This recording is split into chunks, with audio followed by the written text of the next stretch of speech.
Operation సింధూర్లో ఎన్ని Rafale యుద్ధ విమానాలు కూలాయో ప్రధాని మోదీ చెప్పాలన్న తెలంగాణ సీఎం రేవంత్ వ్యాఖ్యలను కేంద్ర మంత్రి ఖండించారు. రేవంత్ కామెంట్స్ బాధ్యతారాహిత్యంగా ఉన్నాయని ఆగ్రహం వ్యక్తం చేశారు.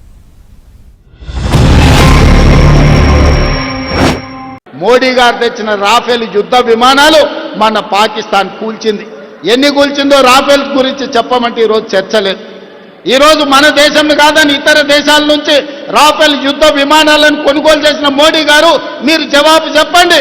మన పాకిస్తాన్తో జరిగిన యుద్ధంలో ఎన్ని రాఫేల్ యుద్ధ విమానాలు పాకిస్తాన్ నేలగూల్చిందో మీరు లెక్క చెప్పండి. గొప్పల కోసం వేల కోట్ల రూపాయల కాంట్రాక్టులు మీకు కావాల్సిన వాళ్ళకి ఇచ్చి ఇవాళ రాఫేల్ యుద్ధ విమానాలు కొన్నారు. అవెందుకు నేలగూలినాయో ఇవాళ ప్రజలకు సమాధానం చెప్పాలి.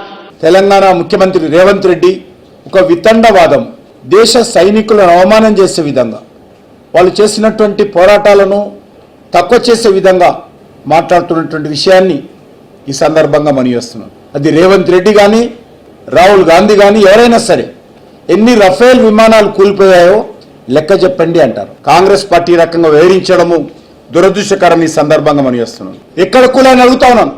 తెలంగాణ గడ్డ నుంచి భారత సైనికులను అవమానించే విధంగా మాట్లాడము, తక్కువ చేసి చూపించడము దుర్మార్గమని సందర్భంగా మనవిస్తున్నాం. మేము రఫేల్ యుద్ధ విమానం కూల్చామని అఫీషియల్గా వాళ్ళు కూడా ఒక్కరోజు కూడా మాట్లాడలేదు.